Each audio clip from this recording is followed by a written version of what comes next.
আসসালামু আলাইকুম সুপ্রিয় সপ্তম শ্রেণীর শিক্ষার্থীরা, আজকের ক্লাসে আমরা শিখব মৌলিক গুণনীয়কের সাহায্যে বর্গমূল নির্ণয়। অর্থাৎ যদি একটি বর্গ সংখ্যা দেওয়া থাকে, এই বর্গ সংখ্যা থেকে আমরা কিভাবে বর্গমূলটা বের করে আনতে পারি, এবং সেটা হচ্ছে মৌলিক গুণনীয়কের সাহায্যে। আমরা জানি সবচেয়ে ছোট মৌলিক সংখ্যা হচ্ছে 2। সবচেয়ে ছোট মৌলিক সংখ্যা হচ্ছে 2, এরপরে হচ্ছে 3। তো যদি বলে যে 16 এর বর্গমূল কত, তাহলে যেহেতু 16 হচ্ছে একটি জোড় সংখ্যা, এই জন্য আমরা সবসময় 2 দিয়ে ভাগ করব। যদি মৌলিক গুণনীয়কের সাহায্যে বর্গমূল নির্ণয় করার কথা বলা হয়, তখন আমরা কি করব, যদি সংখ্যাটা যদি জোড় হয় তখন আমরা সবসময় 2 দ্বারা ভাগ করব। তো আমরা যদি 2 দ্বারা 16কে ভাগ করি তখন আমাদের কত হয়? 8 হয়। আবার কি করব, এই 8কে আবার 2 দ্বারা ভাগ করব। এই যে আমরা ভাগ করলাম, তাহলে কত হইল? 4। আবার এই 4কে আবার 2 দ্বারা ভাগ করব। তো 4কে যদি আমরা 2 দ্বারা ভাগ করি কত হয়? 2 হয়। তাহলে আমরা যদি 16কে ভাগ করি তখন আমরা টোটাল 2 পাই কয়টা? 1 2 3 4টা 2 পাই। তাহলে আমরা এখানে লিখতে পারি যে 16কে মৌলিক গুণনীয়কে বিশ্লেষণ করে পাই। তাহলে 16 সমান সমান আমরা কটা 4 পাইলাম? 4টা, 2 পাইলাম কটা? 4টা। এখন আমরা কি করব? এখন আমরা একই সংখ্যা দ্বারা, একই রকম সংখ্যা দ্বারা আমরা জোড় মিলাইব। ঠিক আছে, যে 2, এই যে 2, তাহলে 2 দ্বারা আমরা একটা জোড় মিলাইলাম। এরপর আবার কি, এই যে 2, এই যে 2, তাহলে 2টা জোড় নিলাম, এই যে একটা জোড়া বানাইলাম। এখন আমরা কি করব, যে প্রতি জোড়া থেকে একটি করে গুণনীয়ক নিয়ে পাই। তাহলে এই জোড়া থেকে আমরা নিব একটা গুণনীয়ক, এবং এই জোড়া থেকে নেব আমরা একটা গুণনীয়ক। তাহলে যদি আমরা গুণ করি এখন, তখন আমরা কত পাই? 4 পাই। তাহলে এখানে 16 এর বর্গমূল হচ্ছে 4। আর বর্গমূলকে মূলত এই রুট ওভার দ্বারা প্রকাশ করা হয়। বর্গমূলটাকে রুট ওভার দ্বারা প্রকাশ করা হয়। তাহলে 16কে যদি আমরা বর্গমূল করি তখন আমরা কত পাই? 4 পাই। এটাই হচ্ছে মৌলিক গুণনীয়কের সাহায্যে বর্গমূল নির্ণয়। ঠিক তদ্রূপ যদি আমরা 36কে যদি আমরা মৌলিক গুণনীয়কের সাহায্যে বর্গমূল নির্ণয় করতে চাই, তখন আমরা কি করব?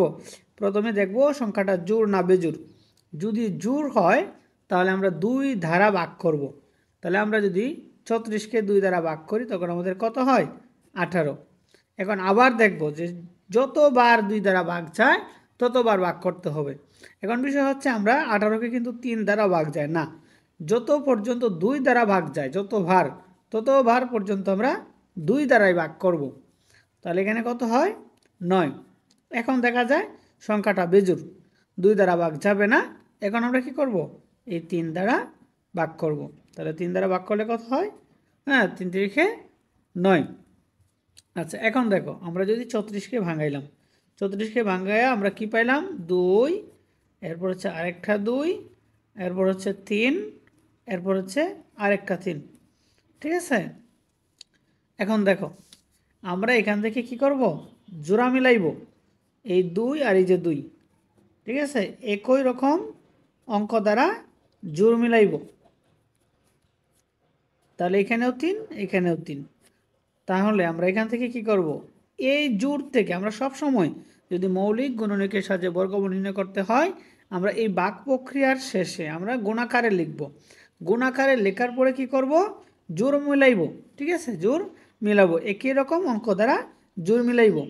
এরপরে প্রতিটি জোড়া থেকে একটা করে আমরা অঙ্ক নিব, এবং নেওয়ার পরে গুণাকারে লিখব। এখানে হচ্ছে 3, এই যে এখান থেকে আমরা 3 নিলাম। ঠিক আছে, তাহলে কত হয়? 6। তাহলে 36 এর বর্গমূল। তাহলে যেহেতু বর্গমূলটাকে আমরা কি করি? রুট ওভার দ্বারা প্রকাশ করি, তখন আমাদের কত হয়? 6। এভাবে হচ্ছে আমাদের মৌলিক গুণনীয়কের সাহায্যে বর্গমূল নির্ণয়ের পদ্ধতি। আশা করি বিষয়টা বুঝতে পারছো। এখন তোমাদের দেখো মেইন বইয়ের যে উদাহরণ 1 আছে, এই উদাহরণ একে 3136কে বলা হচ্ছে যে মৌলিক গুণনীয়কের সাহায্যে বর্গমূল নির্ণয় করার জন্য। তাহলে আমরা জানি সংখ্যাটা যদি জোড় হয় তাহলে আমরা সব সময় প্রথমে 2 দ্বারা ভাগ করব। যদি আমরা 3136কে 2 দ্বারা ভাগ করি তখন হয় 1568। আবার এটা হচ্ছে জোড়, আবার কি করব 2 দ্বারা ভাগ করব। যদি 2 দ্বারা ভাগ করি তখন হয় 784। তো এটাও জোড়, আবার 2 দ্বারা ভাগ করব। যদি ভাগ করি 392, তাহলে 392 জোড়, আবার 2 দ্বারা ভাগ করব, তখন কত হয় 196। এই 196ও জোড়, আবার 2 দ্বারা ভাগ করব, কত হয় 98।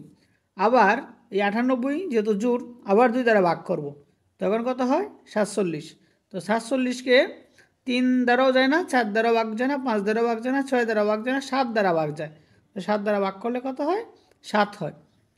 তাহলে 7 7 49। তাহলে দেখো আমাদের এখানে 2 কয়টা পাই, 1 2 3 4 5 6। তাহলে এই যে আমরা কি করলাম 1 2 3 4 5 6, ঠিক আছে, এগুলো গুণাকারে লিখলাম। আর হচ্ছে 7 হচ্ছে 2টা, এই যে 7 2টাকেও গুণাকারে লিখলাম। এখন আমরা কি করব, জোড়া মিলাইব, 2টা 2টা করে নিয়ে জোড়া মিলাইব, ঠিক আছে, ব্র্যাকেট দিই, এই যে 2টা করে জোড়া মিলিয়ে আমরা ব্র্যাকেট দিব আমাদের। এরপর হচ্ছে 7, ঠিক আছে, এই যে 7কেও আমরা জোড়া মিলাইলাম। এখন প্রত্যেকটা জোড়া থেকে একটা করে নেব, এই জোড়া থেকে একটা, এই জোড়া থেকে একটা, এই জোড়া থেকে একটা, আর এই জোড়া থেকে একটা। আর এখন 2 আর 2 দুগুণে 4, এরপর হচ্ছে 4 দুগুণে 8, 7 8 56, সবগুলো একসাথে গুণ করলে কত হয় 56। তাহলে 3136-এর বর্গমূল হচ্ছে, যেহেতু বর্গমূল নির্ণয় করার কথা বলছে তখন 3136-এর উপর বর্গমূল চিহ্ন দিব, আর বর্গমূল করলে আমাদের ফল কত আসে 56। এটা হচ্ছে তোমাদের উদাহরণ 1-এর সমাধান। এরপরে দেখো তোমাদের মেন বইয়ে একটা কাজ দেওয়া আছে, বলছে 1024কে মৌলিক গুণনীয়কের সাহায্যে বর্গমূল নির্ণয় করো। তাহলে যেহেতু এটা জোড় সংখ্যা 2 দ্বারা ভাগ করতে হবে, ভাগ করলে 512 হয়। যেহেতু এটা জোড় আবার 2 দ্বারা ভাগ করবা, তাহলে 256, আবার 2 দ্বারা ভাগ করলে 128, আবার 2 দ্বারা ভাগ করলে 64। এই 64কে 2 দ্বারা ভাগ করলে 32, এই 32কে 2 দ্বারা ভাগ করলে 16, এই 16কে 2 দ্বারা ভাগ করলে 8, ঠিক আছে, এই 8কে 2 দ্বারা ভাগ করলে 4, এই 4কে 2 দ্বারা ভাগ করলে 2। তাহলে এখানে আমরা টোটাল 2 পাই কয়টা, 1 2 3 4 5 6 7 8 9 10। এই যে 1 2 3 4 5 6 7 8 9 10, এটাকে আমরা কি করলাম যে গুণাকারে লিখলাম। এখন কি করব, 2টা 2টা করে আমরা জোড়া মিলাইব, 2টা 2টা করে কি করব জোড়া মিলাইব, ঠিক আছে, এই যে জোড়া মিলাইলাম। এরপর আমাদের কাজ হচ্ছে প্রত্যেকটি জোড়া থেকে একটা করে অঙ্ক নেওয়া। তাহলে এখান থেকে একটা, এখান থেকে একটা, এখান থেকে একটা, এখান থেকে একটা, এখান থেকে একটা। তাহলে 1 2 3 4 5টা 2 হয়েছে। এখন 5টা 2কে যদি আমরা গুণ করি, 2 দুগুণে 4, 4 দুগুণে 8, আর দুগুণে 16, 16 দুগুণে 32, তাহলে 1024-এর বর্গমূল। তাহলে 1024-এর উপরে রুট চিহ্ন দিতে হবে, আর আমাদের ফল কত আসে 32। এরপরে তোমাদের যে দ্বিতীয় কাজটা সেটা হচ্ছে 1849-কে মৌলিক গুণনীয়কের সাহায্যে বর্গমূল নির্ণয় করতে হবে। তাহলে 1849-কে শুধু 43 দ্বারাই ভাগ যায়, অন্য কোনো সংখ্যা দ্বারা ভাগ যায় না, এবং 43 হচ্ছে একটা মৌলিক সংখ্যা। তাহলে 1849-কে যদি 43 দ্বারা ভাগ করি তখন আমাদের ফল কত আসে 43। তাহলে এটাকে আমরা যদি গুণাকারে লিখি 1849 সমান সমান 43 গুণ 43, তাহলে এটাকে আমরা জোড়া মিলাই, তাহলে 43 গুণ 43, আর এক জোড়া থেকে আমাদের কয়টা নিতে হয় একটা।